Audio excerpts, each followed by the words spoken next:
नमस्कार, नवीन न्यूज में आपका स्वागत है। नीतीश कैबिनेट की बैठक में 26 महत्वपूर्ण एजेंडों पर मुहर लगाई गई है। मुख्यमंत्री नीतीश कुमार की अध्यक्षता में आयोजित बैठक में उद्योग से लेकर नौकरी देने के महत्वपूर्ण प्रस्ताव स्वीकृत किए गए हैं। बिहार सरकार ने महत्वपूर्ण फैसला लेते हुए किसान सलाहकारों के मानदेय में बढ़ोतरी कर दिया है। राज्य स्कीम मद से किसान सलाहकार योजना अंतर्गत वित्तीय वर्ष 2025-26 से किसान सलाहकारों के मानदेय को 13,000 रुपये से बढ़ाकर 21,000 रुपये प्रति माह भुगतान किया जाएगा। इसके लिए अतिरिक्त कुल 67,87,10,736 रुपये की निकासी और व्यय की स्वीकृति प्रदान की गई है। मानदेय की बढ़ी हुई दर 1 अप्रैल 2025 के प्रभाव से लागू होगी। बिहार में विधानसभा चुनाव से पहले सियासी सरगर्मियां बढ़ गई है। पटना में नीतीश कुमार के बेटे निशांत के एक पोस्टर की काफ़ी चर्चा हो रही है।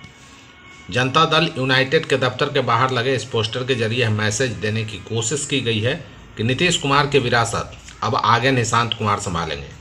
यहाँ आपको बता दें कि मुख्यमंत्री नीतीश कुमार के बेटे निशांत के राजनीति में आने की अटकलें काफ़ी दिनों से है। हालांकि अभी इस पर खुद नीतीश कुमार या फिर उनके बेटे निशांत ने स्पष्ट तौर से कुछ नहीं कहा है। बहरहाल जदयू दफ्तर के बाहर जो पोस्टर लगे हैं उसमें निशांत कुमार को नीतीश की कार्यशैली का वारिस जरूर बताया गया है। इस पोस्टर में लिखा गया है, ईमानदारी और जनसेवा की नई पीढ़ी। बिहार में मानसून पूरी तरह से सक्रिय है। इसके चलते राजधानी पटना सहित कई जिलों में बारिश हो रही है। इससे लोगों को गर्मी और उमस से राहत मिली है। हालांकि पटना में हुई तेज बारिश से कई इलाकों में जल जमाव हो गया है। वहीं गंगा और कोसी नदी का जल स्तर बढ़ने से कई जगह तटबंध टूटने की खबर है। फतुहा प्रखंड के 6 गाँव में बाढ़ की स्थिति बन गई है। इस बीच मौसम विभाग ने राजधानी पटना सहित राज्य के 24 जिलों में तेज बारिश की चेतावनी जारी की है। मौसम विशेषज्ञों का कहना है कि बंगाल की खाड़ी से नमी की आपूर्ति और मानसूनी हवाओं की सक्रियता के कारण बिहार में मौसम का असर देखने को मिल रहा है। हालांकि अगले कुछ दिनों में स्थिति सामान्य होने की संभावना भी जताई गई है। बिहार विधानसभा चुनाव 2025 से पहले मुख्यमंत्री नीतीश कुमार ने एक और बड़ा ऐलान कर दिया। मुख्यमंत्री ने प्रदेश के उद्योगों को प्रोत्साहित करने के लिए बियाडा एमनेस्टी पॉलिसी के बाद नया बिहार औद्योगिक निवेश प्रोत्साहन पैकेज लागू किया है। सरकारी आदेश के अनुसार औद्योगिक पैकेज का लाभ लेने के लिए निवेशकों को 31 मार्च 2026 से पहले आवेदन करना होगा। बिहार के मुख्य सचिव अमृतलाल मीणा ने बताया कि औद्योगिक प्रोत्साहन पैकेज से अगले 5 साल में बिहार के करीब 1 करोड़ युवाओं को नौकरी और रोजगार देने में सहायता मिलेगी। औद्योगिक प्रोत्साहन पैकेज लागू का मकसद ही बिहार में उद्योगों को बढ़ावा देना है, ताकि बिहार के युवाओं को नौकरियां मिले, नौजवान स्किल्ड और आत्मनिर्भर बने, नौकरी के लिए बाहर न जाना पड़े, बल्कि प्रदेश के अंदर ही रोजगार मिल सके, बिहार की युवा पीढ़ी का भविष्य सुरक्षित हो सके। लिए नहीं जाना जाएगा, बल्कि अब उसकी पहचान टेक्सटाइल और लेदर उद्योग के लिए भी होगी। टेक्सटाइल नीति अब बिहार को एक नए हब के रूप में विकसित करने में मददगार होने वाली है, जो इसे नई पहचान देगा। राज्य सरकार की बिहार टेक्सटाइल एवं लेदर पॉलिसी निवेशकों के लिए बड़े मौके और युवाओं के लिए रोजगार की नई लहर लेकर आई है।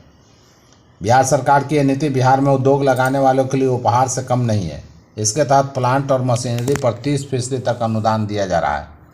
सरकार ने यह तय किया कि 30% अनुदान के तहत अधिकतम 30 करोड़ रुपए का पूंजीगत अनुदान दिया जाएगा, जो बिहार में उद्योग स्थापित करने के इच्छुक उद्योगपतियों के उद्योग स्थापना में मददगार होगा।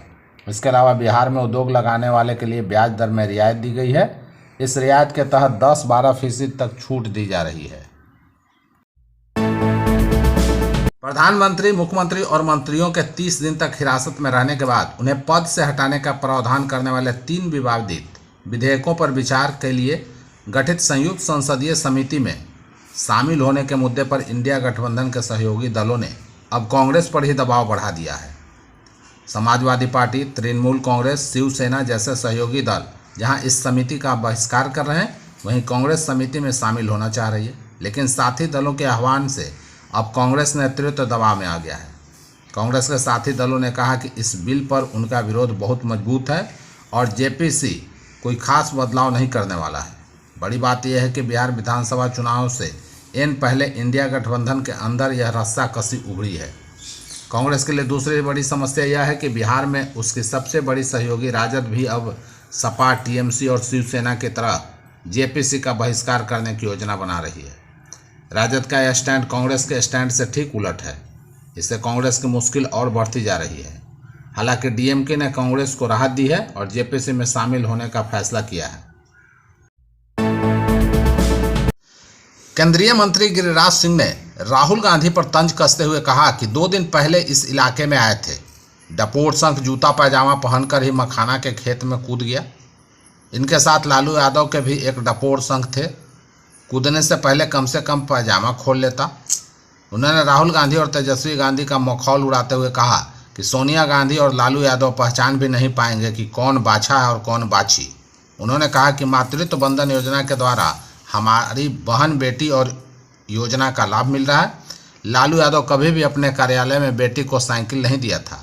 स्कूली बच्चों को ड्रेस भी देने का काम नहीं किया। नीतीश कुमार ने ही हमारी बेटियों को साइकिल ड्रेस दिया। इसके अलावा उन्होंने मैट्रिक और इंटर फर्स्ट डिवीज़न करने पर 25,000 रुपये दिए और ग्रेजुएशन करने पर 50,000 रुपये का प्रोत्साहन राशि देने का काम नीतीश कुमार की सरकार कर रही है। कहा कि नीतीश कुमार ने बिजली लाकर लालटेन युग समाप्त कर दिया। अब का राशन तेल भी बंद हो गया है। अब तो बिजली हर घर में जल रही है। लालू यादव का लालटेन कहाँ से जलेगा? उनके सरकार के समय में हमारे घरों की बहू और बेटी लोटा लेकर बाहर शौचालय जाने का काम करते थे, लेकिन पीएम मोदी और सीएम नीतीश कुमार ने शौचालय बनवाने का काम किया। मुख्यमंत्री नीतीश कुमार ने जल संसाधन विभाग के प्रस्ताव को स्वीकृति दी है। प्रस्ताव में कहा गया है कि पटना मुख्य नहर के 62.60 किलोमीटर पर एक पुल है जिससे राष्ट्रीय राजमार्ग 139 गुजरती है। यह पटना शहर को दक्षिण बिहार के महत्वपूर्ण जिलों अरवल, औरंगाबाद, भोजपुर एवं रोहतास से जोड़ती है। वर्तमान में अरवल शहर के शहरीकरण एवं व्यावसायिक उत्थान से अरवल एवं इसके आसपास क्षेत्रों से अत्यधिक मात्रा में लोगों का आवागमन में बढ़ोतरी हुई है, जिससे राष्ट्रीय राजमार्ग 139 जो अरवल एवं पटना को जोड़ती है, जाम की समस्या उत्पन्न हो जाती है। इस योजना के कार्यान्वयन होने के बाद अरवल जिला के कलेर एवं अरवल अंचल में लगभग 8.70 लाख, औरंगाबाद जिला के गोह, हसपुरा एवं दाऊद नगर अंचल में लगभग 5.80 लाख, भोजपुर जिला के सहार, अगियाँव, तराड़ी, पीरो एवं संदेश अंचल के लगभग 10 लाख, रोहतास जिला के नासरीगंज और काराकाट अंचल में 3.70 लाख एवं पटना जिला के पालीगंज और दुल्हिन बाजार अंचल में लगभग 4.60 लाख मिलाकर कुल लगभग 32.86 लाख लोगों को यातायात एवं जाम की समस्या से निजात मिलेगी। इसके अतिरिक्त अन्य जिलों से आवागमन करने वाले पर्यटकों को भी अप्रत्यक्ष रूप से लाभ होगा। एजेंडों पर मुहर लगाई गई है। मुख्यमंत्री नीतीश कुमार की अध्यक्षता में आयोजित बैठक में उद्योग से लेकर नौकरी देने के महत्वपूर्ण प्रस्ताव स्वीकृत किए गए हैं। बिहार सरकार ने महत्वपूर्ण फैसला लेते हुए किसान सलाहकारों के मानदेय में बढ़ोतरी